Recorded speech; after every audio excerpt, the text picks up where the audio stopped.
You know, I gotta say, man, what a night, alright? What a freaking night. You know, I've seen a lot of crazy stuff in the past few days in the world of professional wrestling. And, you know, we're not even to Sunday yet for Mania. And it's just a lot I've been seeing. Some weird, crazy stuff going on tonight, okay? A lot of it. Because, you know, number one, welcome to the G1 Supercard review. I've been waiting to do this one and everything. I don't know when this will be uploaded, but sometime throughout the night it will be. Trying to get, you know, some sleep early because, you know, Mania is tomorrow. But what do I have to say? You know, I've seen a lot of, you know, great things, some bad things, some good things in the past few days. Of course, some takeover or weird stuff like Invisible Men fighting or whatever Joey Ryan is kind of going on right now with stuff. And I've seen some wrestling shows. And, you know, I was going to watch the G1 Supercard tonight anyways. I didn't really have any plan on, I think people said it was going to, compete with the Hall of Fame, if I'm not mistaken. And, you know, of course, it was an easy choice for me. I'm going with the G1 Supercard because it was in Madison Square Garden, and it was a great card. And, you know, you already know my criticism of the Hall of Fame, that why I was not going to watch it. I didn't really feel like I needed to. I only probably cared about half people that were going in anyways. And, like I said, you already know my problems with it. I'm sure people were already talking about it over again during the weekend when they said, well, Bruiser Brody was going in the Legacy Hall of Fame, but he wasn't actually going in the, you know, actually one being inducted, and people had a problem with it. And I know people had problems with other people going in there and stuff. Because, like I said, I don't know, man. I just stopped taking it serious a long time ago. And, you know, I like DX and others, but I know people can go criticize on Troy Wilson and everything. You know, I will say it's a shame with having Al Wilson, too. So, you know, rest in peace to him. But one thing I do want to address before I actually do get into this G1 Supercard review, and since this was going on throughout tonight, I want to give my quick thoughts on this whole Bret Hart situation at the Hall of Fame, because I saw this on Twitter first, okay? I saw this on Twitter, and at first I'm seeing Bret Hart doing a speech in the ring, and this random dude, fan or whatever, just runs up, and he's got like this Rastafarian hat on and dreads like some white dude, and he just tackles Bret Hart to the ground, and you can see the screen go black because I'm sure Dunn shut it off as fast as he could. But I saw Shane McMahon jump in the ring, but then when I actually watched from the fans' perspectives on their phones of whoever recorded it, whoever this crazy motherfucker was, just he tackles Bret and Natalya to the ground, which I'm sure they didn't know what was going on too. But, you know, next thing you know, Ronda Rousey's husband jumps in, Travis Brown, and just starts throwing shots at the guy. I'm surprised they had the wrestlers and MMA fighters, which I don't know why he thought this. First off, why did this guy think this was a good idea to jump someone at a Hall of Fame of all places? Listen, I've seen wrestling fans jump the gate before in multiple clips throughout the years trying to do stupid shit, but why would you do this at a Hall of Fame surrounded by several other wrestlers and, several wrestlers and MMA fighters stuff? And I'm wondering where security was. I don't know why I'm surprised they weren't even in there fast enough, but I'm seeing Travis Brown beating him up. I'm seeing, of course, Bret's family jumped in. And, Davey Boy Smith Jr., I saw him throwing punches from the clips I've seen. And I'm sure everyone's giving a lot of praise to, Dash Wilder, the Revival. You could see him just sucker punch that guy. And either the dude has a broken nose or he was knocked out right there by Dash Wilder. I'm sure Dash Wilder will get a massive ovation tomorrow when WrestleMania happens, or probably a pay raise for all I know. Because even people said that that'd be the old school way of, taking care of business when fans try to jump in the ring and, you just beat the hell out of them and, you just kind of show them what it is. And this guy had it coming, okay? Come on, this dude had it coming. This ass whooping was deserving, okay? I don't know why he thought this was a good idea or why. And, I'm sure it was really scary for, Bret and Natalya because they don't know what's going on. They're just there to induct, help induct Jim Neidhart in the Hall of Fame because of the Hart Foundation. So they didn't expect this. The best part is that, Bret is okay, Natalya's okay. That's, You know, that's the most thing that matters, because this situation could have gone worse. This guy could have had a weapon in his hand. He could have had a knife. He could have had a gun. You don't know how bad the situation could have got, okay? We don't know. The great part that is Bret was okay, and, you know, he was pretty much up right after that. And, you know, I saw Rockstar Spud come out and pretty much tell everybody, say, hey, don't pay attention to that guy. Let's just continue the ceremony, and, you know, we'll keep things going. And, you know, I'm sure this guy's being carted off to jail right now as we speak, or being charged, whatever. He probably is out for all I know. I don't know how bad the charges would be, but don't be surprised if this dude tries to sue this company because they said they beat him up. Well, it's justifiable for beating you up because your dumbass wanted to get in the ring and try to jump a fucking legend for some reason, and you got your ass handed to you by wrestlers. What, they gonna stand there and watch their friend or a mentor or a legend, whoever, they're like, come on, anybody in there that knows Bret Hart, you think gonna stand there and let someone do something like that to him? No, hell no, okay? And I'm sure any wrestler out there or wrestling fan would be pissed. Like, you don't have to like Bret Hart, hate him or love him, but no one deserves something like that, okay? And whatever this retard did is just fucking stupid. I don't know what drugs he was on or anything, but like I said, he deserved that ass whooping. You know, kudos to whoever else that jumped in and tried to beat the hell out of him, you know, to protect Bret Hart.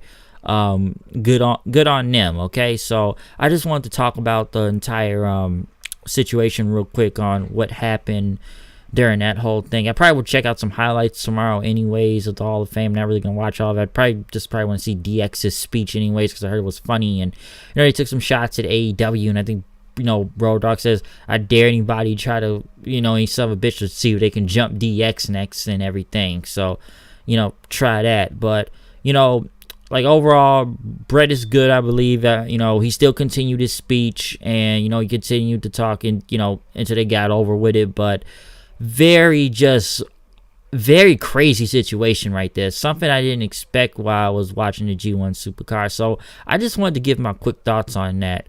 But moving into the G1 Supercard itself, live New York City, Madison Square Garden, however you watch this, New Japan World Honor Club, or pay-per-view of Fight TV. Why would you buy this for $59.99? I don't know, when you just buy it for $9.99. And kicking off the show, which was the pre-show I did watch, was the Honor Rumble. Of course, 30 people were going to be in this, pretty much almost like a Royal Rumble. Of course, you had Colt Cabana, Ian Riccaboni, and Kevin Kelly on commentary. Pretty much kicking off this whole thing was Kenny King being number one of the Honor Rumble. Number two, Minoru Suzuki, who had a big pop. Now, this is what disappointed it about me, that they had to dub his music, and I'm sitting here, and I'm watching on the New Japan World app, by the way, okay? I'm watching this on NJPW World, and I'm sitting there like, what is this music that is playing? And I'm thinking, wait, New Japan don't own the rights to their own music or anything? Because I've seen Ring of Honor guys come over to New Japan before, and their music has had to be dubbed in some type of way or fashion, but I didn't really expect it to go down like this. And this had to do to some other people tonight too, but excuse me, but, you know, depending on excuse me, depending on you know, who made Minoru Suzuki's music, I believe is Ayumi Nakamura, and it was just really weird. I know they still get the Katse Ninare thing, but just listening to that music was just so strange to me that I'm thinking, don't New Japan own the rights to their own music or something? Because I don't know why this was going down like that. I'm sitting there like, what is this music they are playing right here? And you get to see more with other dubs, but I just wanted to address that. I did not like how they dub people's musics tonight during this match. But third person came out was Cheeseburger, who pretty much was getting the hell. Well, he pretty much tried to chop Suzuki and Kenny King, but he was pretty much chopped to the ground after that, after they both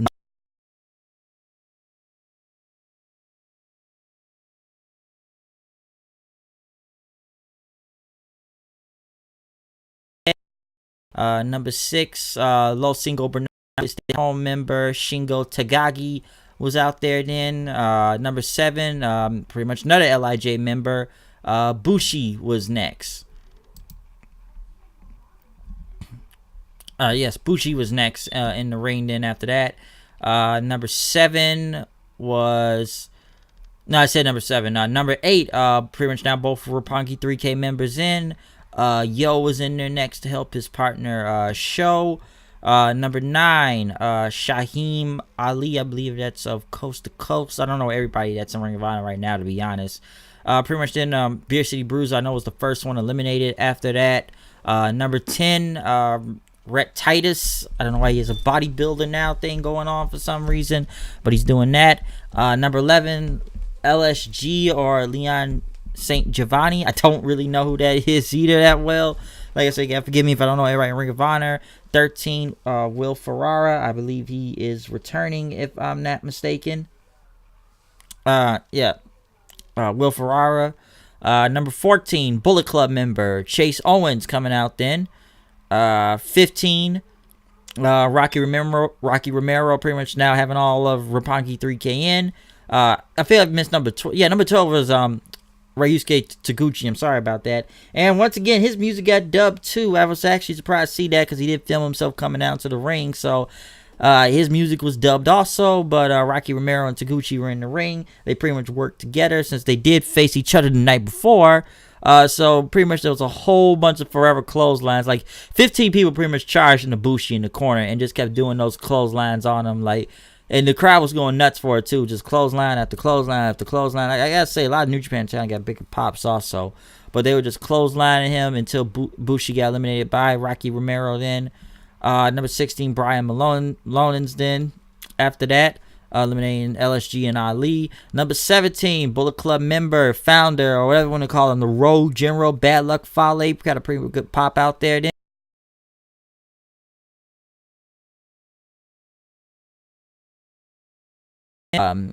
He pretty much had a kind of like a whole thing with Brian Malonins out there then. After that, he threw Cheeseburger over the top rope, but I gotta remember Eliasm and I think it was Adam Nova that was out there with him. They kind of had like a Kofi Kingston save spot and threw Cheeseburger right back into the ring then after that. But Fale pulled both of those guys in and clotheslined them then after that. 18 was Jonathan Gresham. I believe Bad Luck Fale eliminated. Who eliminated? Rhett Titus then after that, if I am not mistaken. Yeah, I believe he was eliminated next after that. Rhett Titus. Next.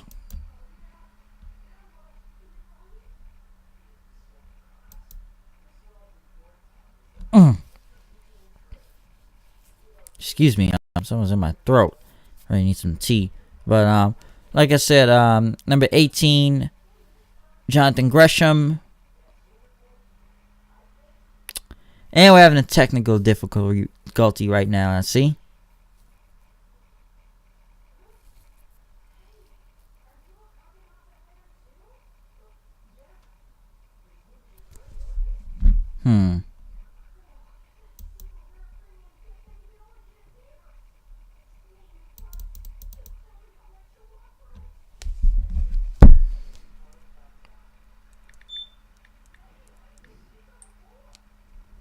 You have to excuse me for this one.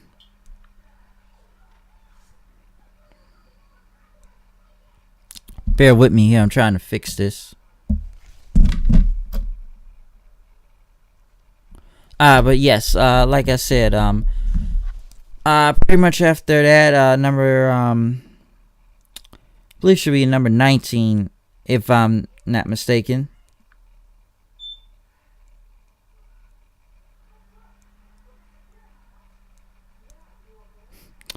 Really messing up on this one, but I'm gonna continue on with this. Like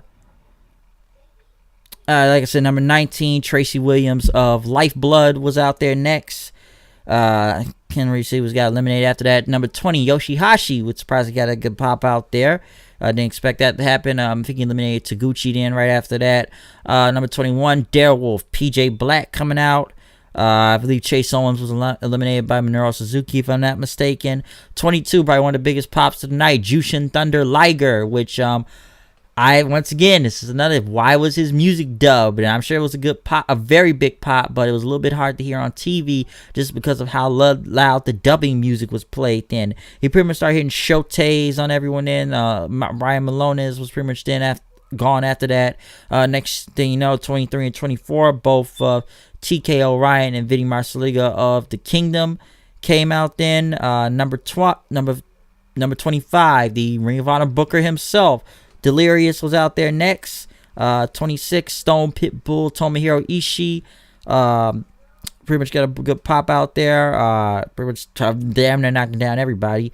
27, which was supposed to be Toru Yano, but he went to the broadcast desk, and Chris Charlton was there to translate. But I guess he traded spots with Colt Cabana because he's his friend. Colt Cabana came out. Big pop for Colt Cabana out there. Brimmer just went in and got some moves in since he wanted to be in this Honor Rumble. 28, Hiroki Goto then pretty much came in, eliminated both Yoshihashi and Rocky Romero. Pretty much everybody in the ring that was there, all eliminated Bad Luck Fale since he was the biggest guy in the ring. They took him out. 29, which they kept saying Bullet Club member, and I'm thinking to myself, at first I think it was about to be that El Phantasmo guy they were talking about, but no, Haku came out. There was a big chant for Haku then, who hit the Tongan Death Grip on Colt Cabana, but then Toru Yano did try to come help, but he got Tongan Death Gripped in and thrown out of the ring. So that was kind of good to see King Haku. No one didn't really expect it. And another 30 surprise, number 30, someone I don't think anyone expected was the Great Muta. A big holy shit chant for the Great Muta then, which no one expected, which he took out Delirious then after that. Suzuki had threw out Colt Cabana then, and Jonathan Gresham. And then it was pretty much a big thing going on with Ishii and Suzuki, which I say the crowd did pop for that. When Ishii and Suzuki go at it and you just see these big, giant forearms going at each other, they have a freaking slugfest that Suzuki had to put that submission thing he does on people's arms, like, hanging on the side of the ring. But, he couldn't, he lands on his head, but he couldn't fall out all the way. And he pretty much got himself up, but Ishii was able to pick him up and throw him out of the ring.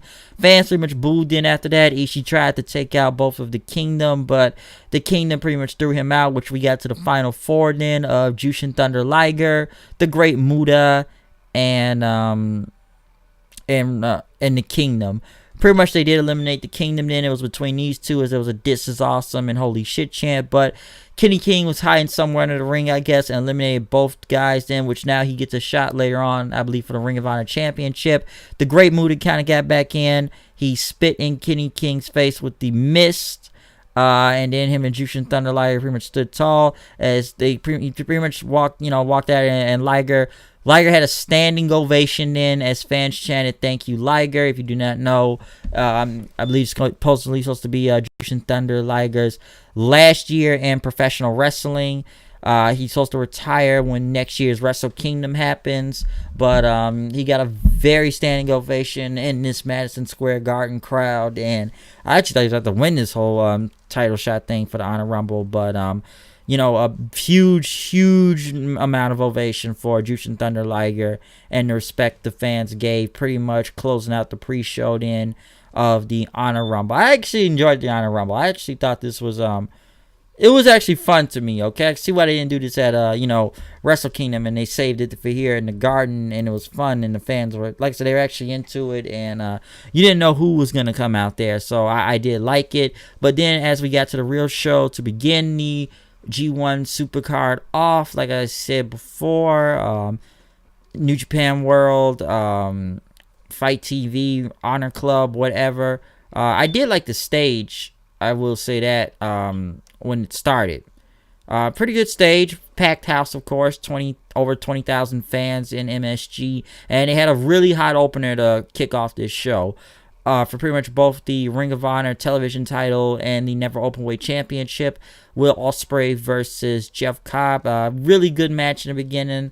I've seen these two face each other before, but people wonder how Ospreay was going to get Jeff Cobb up with that with the Stormbreaker, which first off, he did that sausage special, and Cobb caught him in the outside of the ring and, threw him back in the ring then. And, of course, Ospreay's using his agility to take down Jeff Cobb. But when he kind of got to the top rope then, I'm trying to see what Ospreay was going for after he hit the, what was it called? Pip Pip Cherry-O. and he's got Cobb on the top rope, but Cobb pretty much reverses what Ospreay's going to do. Hits a tour of the islands off the top rope, or the Wrath of the Gods move, you want to call it. Hits another tour of the islands in the ring, pretty much pinning Will Ospreay, now making Jeff Cobb the new Never Open Weight and Ring of Honor Television Championship. So a really good match to kick off the show. I actually thought Ospreay was going to win this, but I was actually wrong on this one. Cobb walks away with the win and with a championship. Next, it was supposed to be Dalton Castle versus Rush. This was a squash match.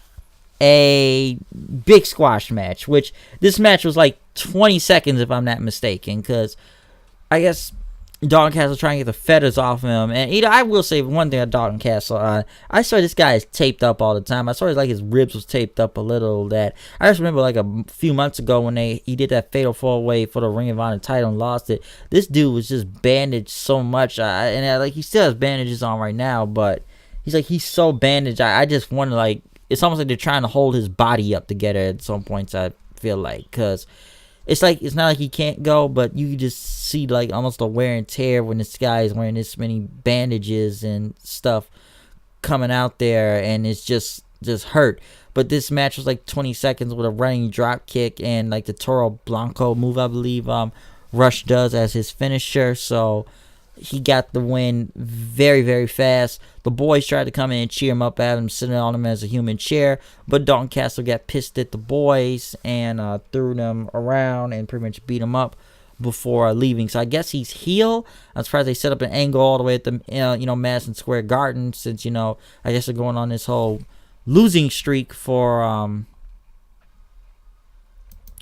it's a losing streak for Dalton Castle, and I guess now he's turned heel on the boys and have got rid of them now. But I didn't expect this match to be just 20 seconds, okay? 20 seconds. Number 3, the Women of Honor Championship on the live. Mayu Iwatani versus Kelly Klein. Of course, Sumi Sakai was out there with Mayu Iwatani, and Kelly Klein had her she had her crew with her, or members, almost like MMA fighters in a way. This was a good match, I will say that. I did feel like the crowd kind of got quiet in parts of time throughout this match, but it was still actually good.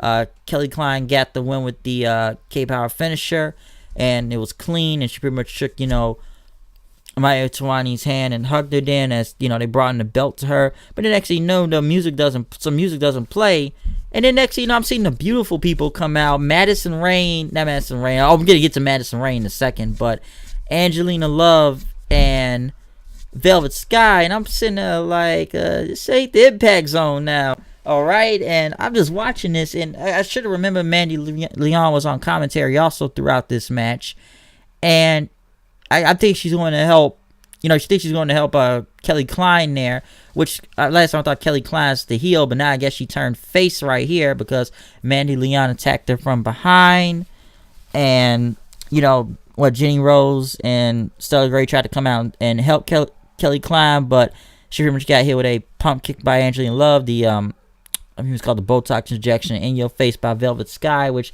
Mandy Leon pretty much had a selfie then, and they took a picture of her with writing on her forehead, and the announcers kept asking, where did they come from, huh? They wondered who do they know that they got in here, which some people would say that, Mandy Leon is with Delirious and Velvet Sky was with Bully Ray. That's how they're in this company. And they call themselves the Allure now. It's not even the beautiful people anymore. It's the Allure, which I find strange now how this went, because Madison Rayne just left Ring of Honor, right?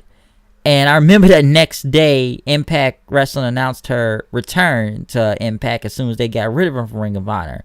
But when I actually saw the show now, Impact, and I saw what they did with Madison Rayne, they asked her, if he was during a segment, where have you been? You've been in the undead realm. But then Madison said, I've been in places far much worse. She kind of looks at his head and almost gives a wink in a way. So I guess this probably was the creative differences to why Madison Rayne is not there. Because if she was there now, they probably just would have reformed the entire Beautiful People. But I get, like I said, I think that's why Madison Rayne left, because of creative problems and stuff. And now they have the Allure in Ring of Honor now, which I'm calling almost Beautiful People 2.0 or 3.0 now, since Madison Rayne left, and now it's like they're kind of reforming the group, except it's going by a different name. So nothing I did not really expect. All right, I did not expect that to happen, or I'm sure anyone else did. Okay, so this was one of those unexpected things right here with the beautiful people showing up then. But pretty much then after that, it was time for Bully Ray's open street fight, which was supposed to go against Juice Robinson's, but somebody beat him up in the back. Next thing you know, they have that Mega Ran guy come out, which they had played that Going to the Garden song he's performing. And the fans are booing. The fans are chanting, "Thank you, Bully," when he comes out. And Ran says, I'm from Philly too, okay? And, you know, the fans chanted tables then. And Bully said, "It looks like 20,000 fans want to see me kick your ass."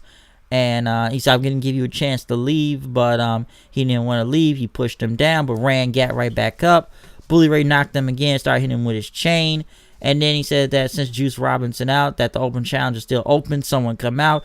Next thing you know, who is it? Flip Gordon makes his return. Last time I heard, Flip Gordon got hurt again due to his same knee injury. But this was pretty much a swerve then. Think everybody thought he was going to be gone.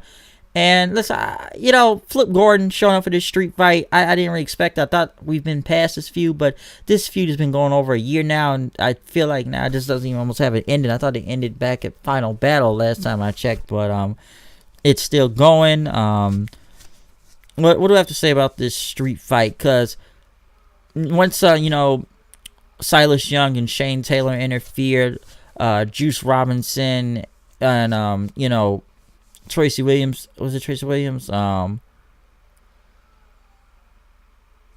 think it was Tracy. No, Mark Haskins came out and they had a whole bunch of weapons then as they were going against Bully Ray and everybody. That even had a kendo stick war. They even took shots hitting kendo sticks on Flip Gordon there, Bully Ray and crew. But once Lifeblood got in and kind of took care of it, they did put Flip Gordon through a table, Bully Ray and them, but after they powerbombed him, Mark Haskins and them still broke up by ringside.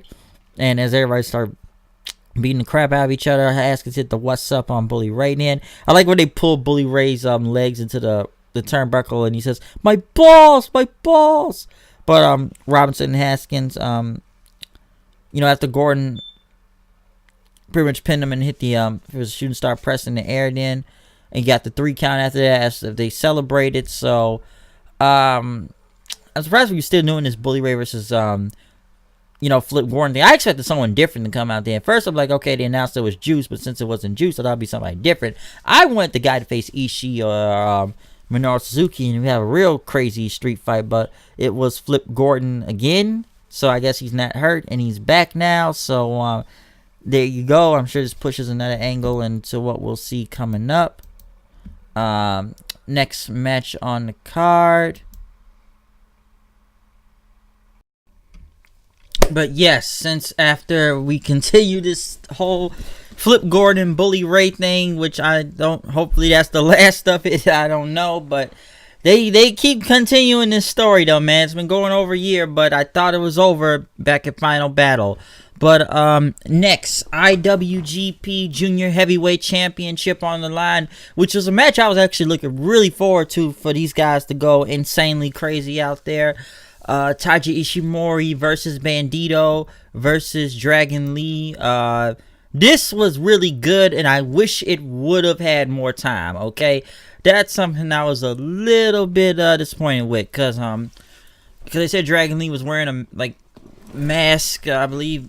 I don't know if it's a mask, like the gear, but it was kind of some tribute to a Time Bomb Hiromu Takahashi, since he is hurt right now, which he's the one that technically did hurt him with that neck injury. This was just some insane moves. What got me was when you know, Bandito pretty much had a fallaway slam, almost like into a moonsault on both guys off the top rope, which is a big holy shit chant. Ishimori hitting that like that kind of like almost like a crazy Hurricane Rana, almost like into a submission, which he kind of got back up and hit with a code breaking in, if I'm not mistaken. After that, this was just this match was just really great. Okay, I liked it. I just wish it didn't get 9 minutes, because it pretty much ended up with Lee hitting like a sit down power bomb on Bandito to get the win clean. I'm surprised the champion was not clean. Champion was not pin clean right here, but this was a really great match. The fans were into it. It was a lot of holy shit chants. I felt it could have got more time, in my opinion, but it didn't. But this was actually when I felt like the crowd was kind of getting a little bit more life. They got some life into the street fight with some hardcore spots, but I feel like this was like a really really good match though, and I didn't really expect the title to change, but some people would believe with Dragon Lee winning the IWGP Junior Heavyweight Championship, this probably was gonna is now maybe setting up to Hiromu Takahashi's return from neck injury, since these two did face each other back last year at the G1 San Francisco show, and that's where Time Bomb got his neck hurt. So even Lee said at kind of an interview, he wish he would have faced Time Bomb with it, but hopefully soon Hiromu does come back, and I hope the guy does come back soon, because LIJ doesn't just feel whole without him in a way now, if you ask me, and they kind of need him there in a way. So hopefully he comes back soon and sets up the match for him.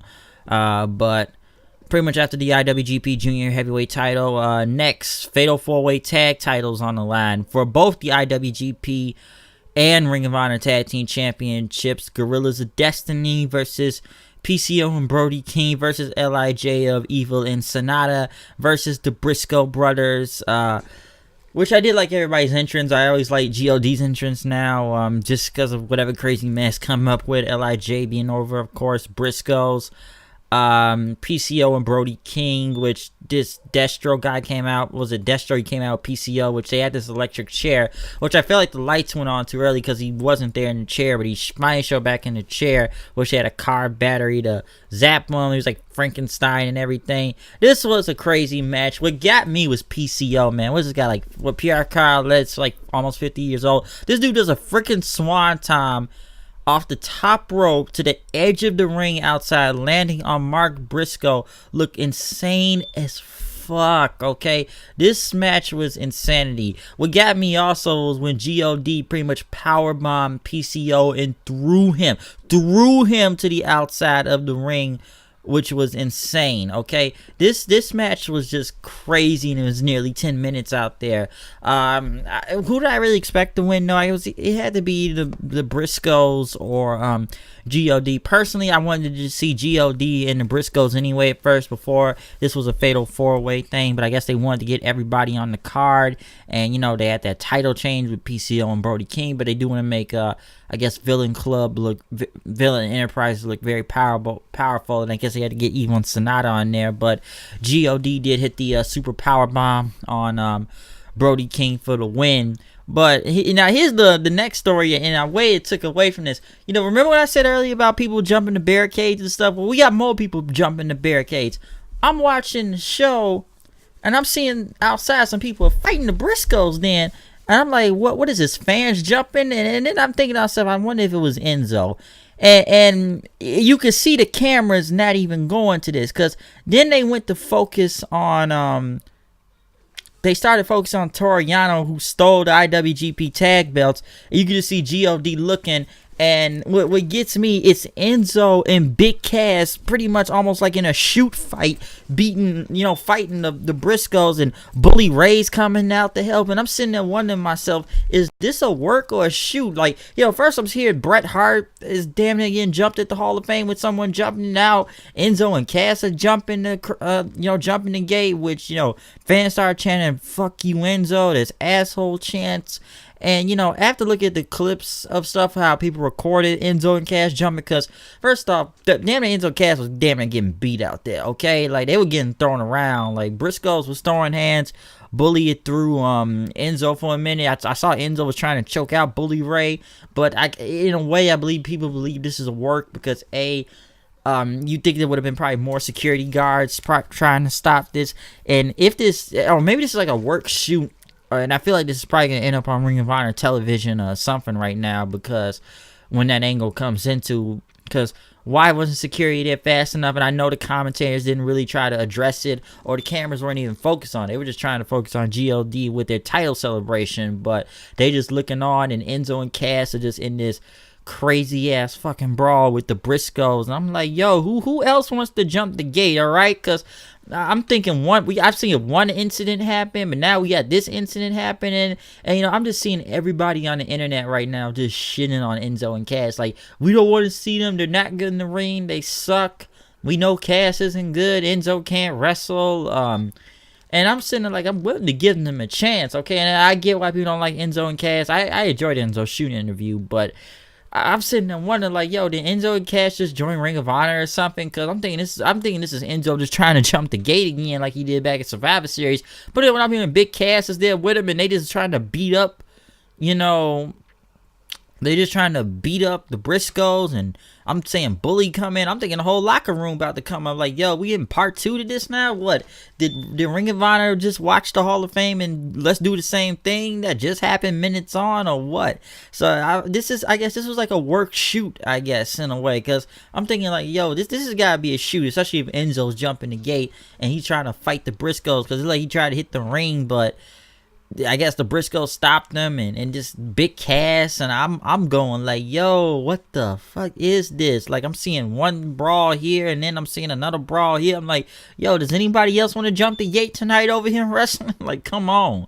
Because you think security would have been stopped Enzo and Cass, but most likely, I think this could most likely is going to be a work, though. I think it is probably a work, kind of just judging by the clips that I've seen. So I'm gonna go to work on this one. But like I said, we got an insane night, but then we transition to, which I'm glad you still got a big pop, we transition to Hiroshi Tanahashi versus Zack Sabre Jr. for the Rev Pro British Heavyweight Championship.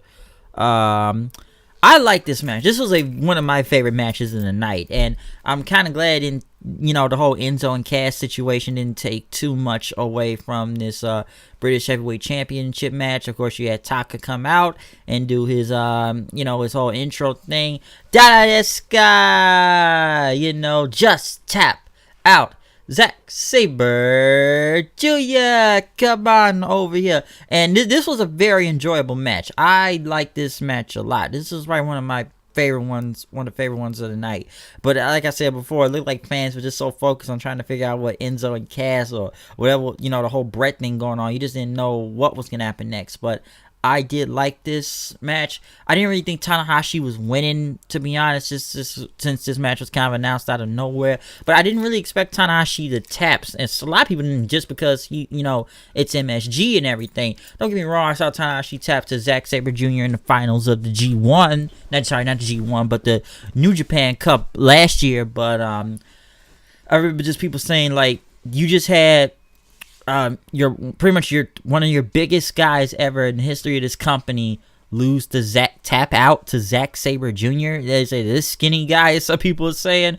And this was like I said, this match was really good though. I enjoyed the hell out of this match. I know some people don't like Zack Sabre Jr. style of wrestling. I remember my neighbor saying this too. Like, he didn't like his style of wrestling because he just thought he slows the match down. I enjoyed the submission fest between him and Tanahashi.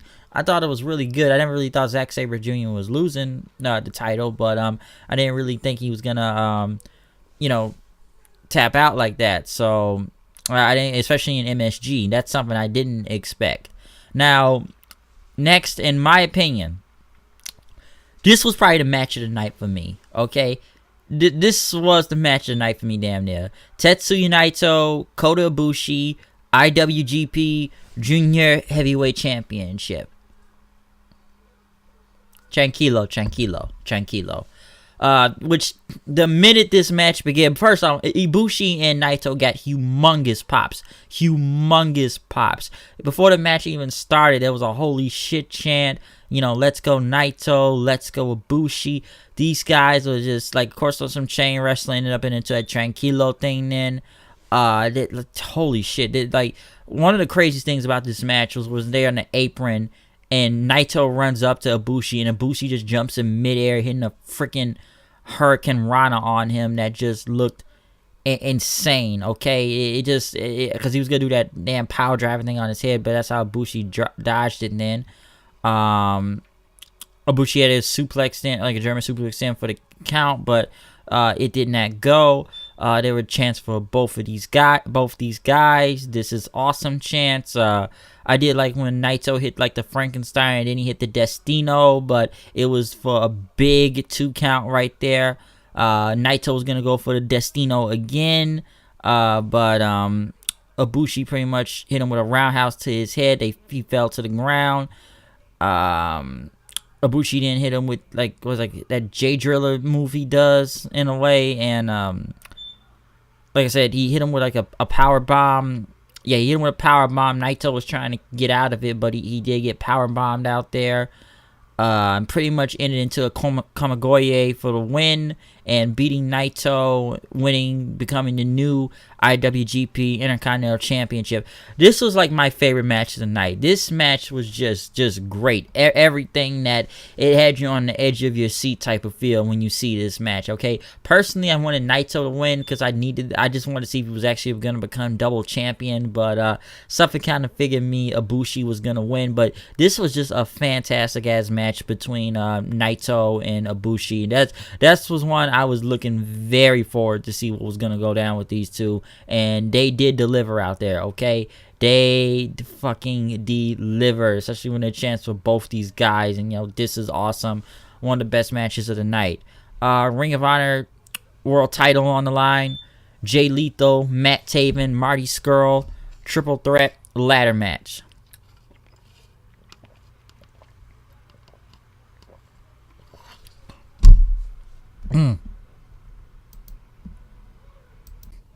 Yes, Ring of Honor title ladder match.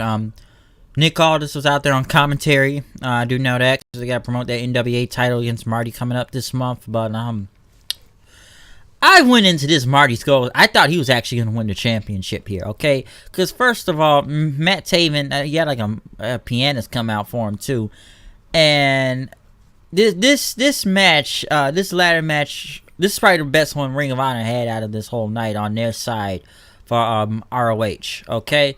Because there was a lot of insane ladder spots out there. Just insanity, okay? And I'm trying to remember everything from, they did that airplane spin with the ladder. Scurll had the umbrella at one point, hitting both Lethal and Matt Taven with it. Taven tried to go for the belt, but people booed at him, which I tell you, man, people just hated Matt Taven out there, like where they just said you deserved it when they were on the top of the ladder and Marty did the finger snap thing because he was gonna go for the chicken wing at first, but then he was gonna go for the finger snap, but Taven kept getting out of it and fans kept chanting "fuck you Taven, fuck you Taven, fuck you Taven" and everything, but it didn't go. Taven powerbomb Lethal into a ladder then, which looked pretty brutal, I will say that. Scurll tried to go for the belt, but couldn't make out there because of, the pain he was having. He had a 6-1 out on Taven. No, he tried to do the chicken. Yeah, I say he did the chicken wing, but like I said, the fuck you chance happened then. Scurll suplex Taven onto the ladder. He got a chicken wing on Jay Lethal as he tried to get to the top of the ladder then, but Lethal had broke it up and knocked him and Taven off the ladder. There was this thing when they had the ladder almost set up like an X at one point because Lethal had the no, not the X part, but there was a point when they were all on top of the ladder, right? And Marty pretty much broke both of Taven's fingers doing the finger snap thing. And like when they all kind of fell, because they all tried to climb up the ladder and get the belt. And I remember when Taven just fell off because of his fingers, fans chanting, "You deserve it, you deserve it," which was pretty funny. Lethal hit the lethal combination in, pretty much knocked Taven into a ladder. Like I said, this ladder was set up like an X, which he picked up Taven and suplexed them on it. And you could see the ladders actually fall onto a fan then, and fans started chanting, "That's a lawsuit. That's a lawsuit," because the referee went to check on him then after the ladders fell on some fans, which, if he really did get hit that bad, he probably could get a lawsuit then after that. But Marty had a table in on the floor. He set it outside. He was fighting Jay Lethal outside the ring on the apron, but Taven speared Marty into the table on the outside through the ropes. fans still chanting, "You still suck. You still suck." I tell you, man, they just hated Taven out here. They hated Matt Taven. I don't even understand why they tried to. I know they gotta make new stars, but I don't understand why they tried to push Matt Taven this big now. But pretty much after that, Lethal had Taven on a ladder, not a ladder, but he had him on a table. He climbed up a ladder on the outside, did the Macho Man elbow drop or Hail to the King, crashing through Taven right there, which him and Skrull were pretty much climbing up the ladder. Then Matt Taven brought these giant purple ladders because of the Kingdom. Immediate boos for them. They started putting on ladders like in between the big purple ladder. Then Skrull had tried to get up there after they wedged it in there, but excuse me, Taven knocked down Lethal with a chair, and then he knocked down Marty with a chair. Then Lethal and Taven pretty much were at the top of the ladder then, but Taven pretty much slammed Lethal's head into the belt, knocking him off of the the ladder and off the apron. Taven pretty much grabbed the title to become the new Ring of Honor champion. Match went on about 30 minutes. First off, this was a very great ladder match. I liked it. I'm still not 100% sold on Matt Taven. When I really thought Marty Scurll was going to become the champion. I actually thought this was going to be his time, especially in the Garden. I believed he was going to become the champion because this is probably one of the most over guys you have on the roster, and I'm thinking he was going to be the one to win. I didn't think Taven was going to have it. I still think something's odd about the Matt Taven pushing away. I still kind of my criticism over that whole 16-minute draw thing he had with Lethal, which I have some good and bad things to say about it, but still though. Okay, but Is Matt Taven that big of a draw though for him to be the champion? That's what I want to know. Okay, that's something, because I thought Marty is just so over and popular. You think he was actually going to become the champion? That's who I really thought was going to win this match. Now, if there's stuff going on with contracts, now I don't know how long Marty's contract is with Ring of Honor. Maybe that's why they didn't put the belt on him, because once his contract most likely ends, I'm sure he will be back with his friends in AEW, of course. But but I still enjoyed the ladder match. But I don't know, man. Matt Taven is just, I something about it I just don't know. But then we went into the main event of this show. IWGP Heavyweight Championship on the line. Okada, Jay White. Which I will say one thing that was kind of funny though was when you know how they showed a montage of all the former IWGP champions, right? I liked when they went to Brock Lesnar, he was immediately booed. They just booed the hell out of Brock Lesnar. But when they went to AJ Styles and Kenny Omega and stuff that people had a humongous pops for, even it was Naito, I think they cheered for him too. And then as soon as it got to Jay White, they immediately booed at him again. But as the main event happened, a humongous pop for Okada, Rhett Shoes in the ring. People actually chanting for Rhett Shoes. Jay White was, had his entrance out there next. There was a "fuck you Gato" chant then after that, as Okada kind of went after him. Like I said, it was a little slow at first with this match, but they kind of get up to second gear once, a lot of finishes got, and the Rainmaker is about to go in because Okada had set up for the Rainmaker, but Jay White kind of stayed on the ground, and he did not get up after he was gonna try to get the Rainmaker in. But he did hit him with like one Rainmaker. He did hit him with one Rainmaker, but when they were on the outside of the ring, pretty much he had Gato and Jay White into the barricade, which Okada jumped into the crowd onto them. Then Okada did get the Rainmaker in after that, but Jay White kicked out the last minute. The fans were on their feet going crazy. Okada didn't believe it. It was a big Okada chant then. He pretty much hit him with he was getting for the tombstone, but Jay White hit him with a Blade Runner. Pretty much both guys were down. White had the cover, but Okada did kick out then. They pretty much had a yay boo, both guys just going back at each other, hitting punches. Gato got involved in on the apron, which pretty much Jay White had low blowed Okada. People chanting "fuck you Gato" again. Jay was gonna go for the Blade Runner, but Okada dodged it and hit him with a suplex. He pretty much drop kicked Jay White to the ground then, and pretty much yelled into the air. Jay White kind of came back and he kicked Okada in the arm to dodge the Rainmaker, and pretty much had a slap fest. I would say slap fest, but chop fest. White had pretty much chopped. I know he shot Okada in the chest real hard then, but Okada closed on him again. He hit him with another Rainmaker. He pretty much hit one more tombstone and set up for the third Rainmaker. And boom, new IWGP Heavyweight Champion Kazuchika Okada wins again 5 times as the champion. I wish they would have had more time so that we could actually hear a promo from Okada as he would usually do from any of these New Japan guys that would cut a promo. But since we were on time constraints, we had to end the match from, well, not end the match, but end the show from there. But Jay White, was Jay White a transitional champion in a way? Maybe, because I remember Kenny Omega doing an interview and said if he had stayed in New Japan, he would have held the belt all the way to the New Japan, pretty much to the MSG, the Madison Square Garden show, because he did say he was going to drop the belt to Okada in MSG, and he was pretty much right if he had stayed, but he was right about the belt being dropped back to Okada and him winning the New Japan Cup that was part of the plan. So there you go. When you think about it, Kenny did say this months ago what was going to happen. As for Jay White's run as champion, it was pretty short, coming from February all the way to April.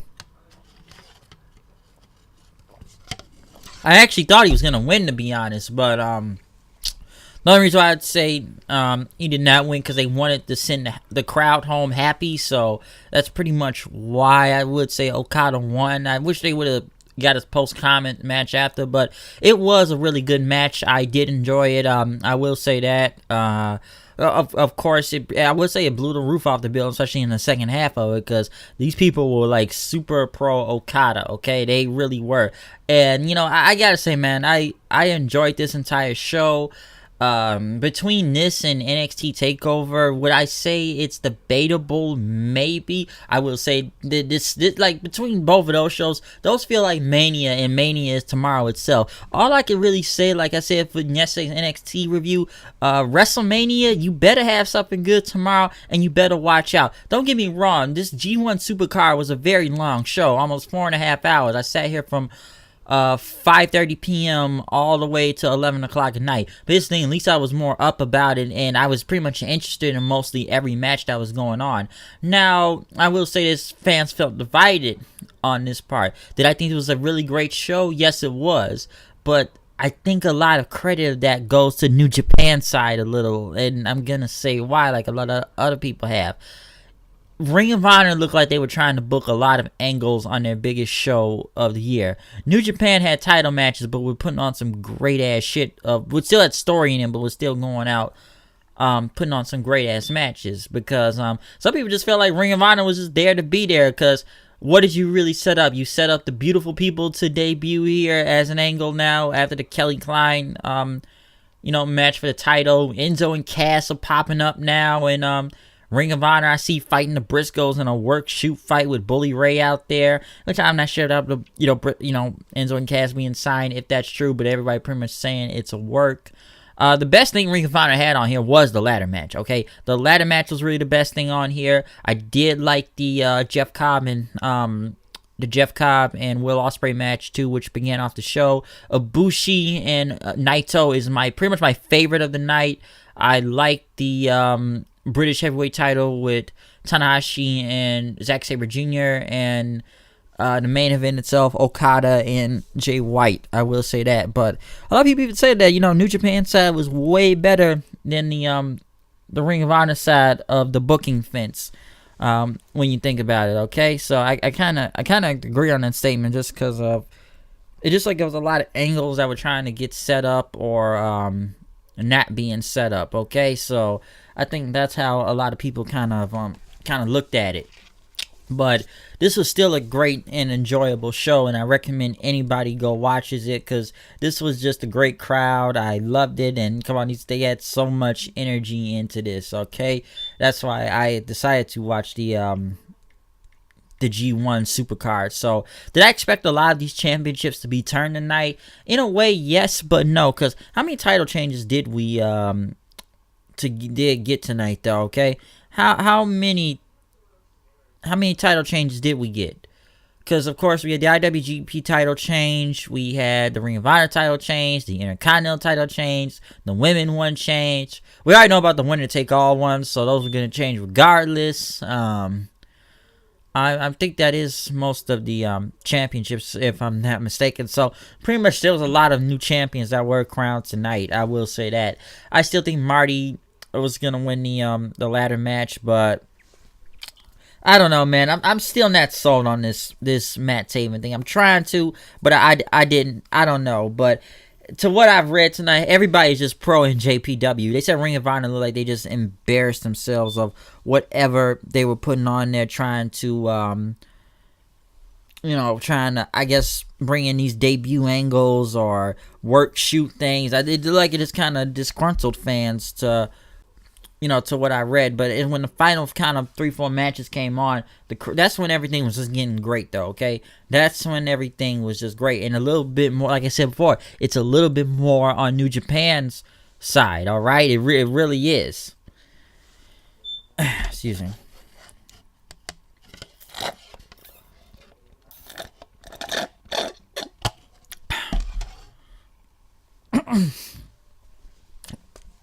Excuse me.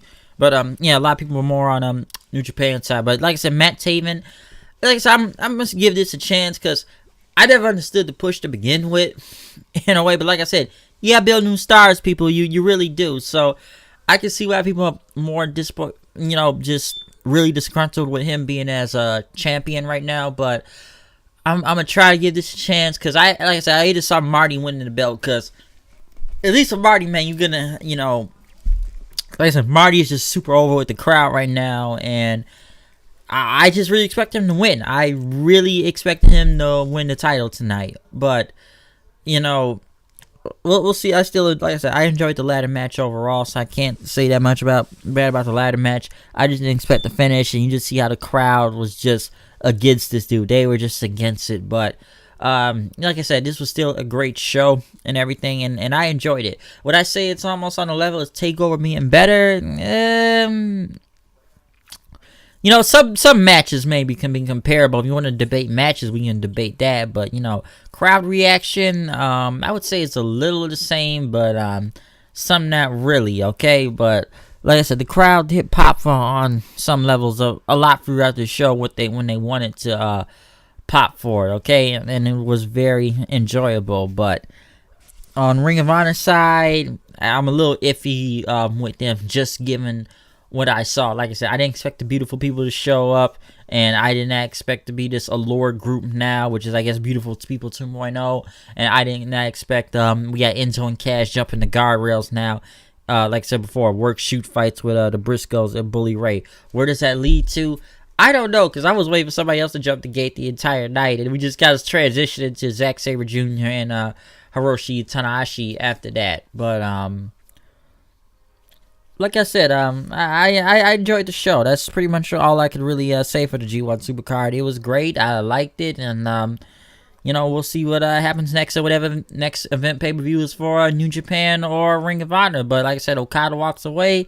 5-time champion. How long will this reign will go again? I don't know if it's really going to go another over 700 days, but I'm sure it's going to be a rematch with Jay White in the future. So, like I said, overall great show. I had a fun night watching this show, like I had fun watching NXT TakeOver last night. Like I said, I popped for a lot of big things, so we'll see. So, we will see you here tomorrow night, though, people, for the marathon 8 hours, 10 hours of WrestleMania. This is going to be a tough one. I'm going to need a lot of coffee, I feel like, throughout this entire night. I don't know how I'm going to survive it, but what is this show start, like, 3 o'clock in the afternoon, and we got, nearly 18, 19 matches, if I'm not mistaken. I don't know if that's the right number on that, but we'll see if that is the right number, but I can tell I'm going to have a hard time seeing this.